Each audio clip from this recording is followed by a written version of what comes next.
The Lost Boys, a lonely little girl grew up knowing she had brothers out there somewhere. It took more than 50 years to find them. Good Morning Memphis's Valerie Calhoun is close to this story. One of those lost boys is her husband. Turns out it was a chance posting on a genealogy website that led to a life-changing discovery. John Elkington never knew his father, and until a few years ago he had no idea he had a sister. It's very sad. You know, my mother was a good person, but you know, she just decided to leave and move completely away from where we grew up, and she really never ever told us about our family. John's mother later told him that his father was dead. She had his last name legally changed, but his father wasn't dead. He remarried and had a little girl.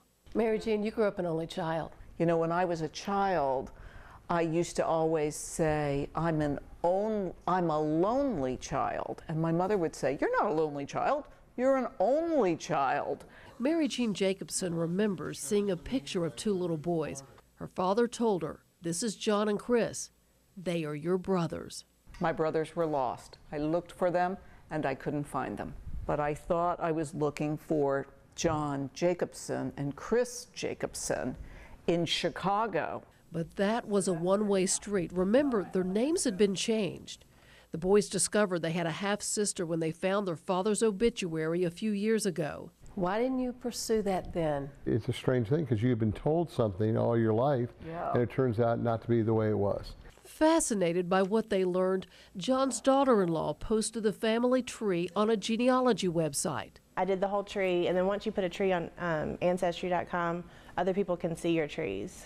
Mary Jean's second cousin saw that post, knew the family wanted to find John and his brother, and sent a message. I think it took a couple years of us communicating back and forth to finally get to the point to where we actually did anything about it. Finally, we got a photograph from our cousin, sent me a photograph, and it kind of verified that this was a real story.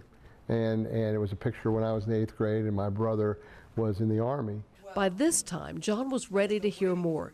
He contacted the cousin, got his sister's email, and fired off a letter, hoping it would be a welcome surprise. Thank you. I think I'm your half-brother. And as soon as I read it, I said, oh my gosh, I know I have a half-brother. I knew the name John, but not Elkington. So I read it, and I was overwhelmed. 1 month later, Mary Jean came to Memphis to meet her new family. When she got here, it was just special. And I felt I've known her all my life. It's likely their paths crossed at some point.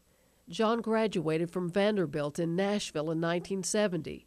Mary Jean was a television reporter there a few years later. John never really knew his father, but Mary Jean is filling him in.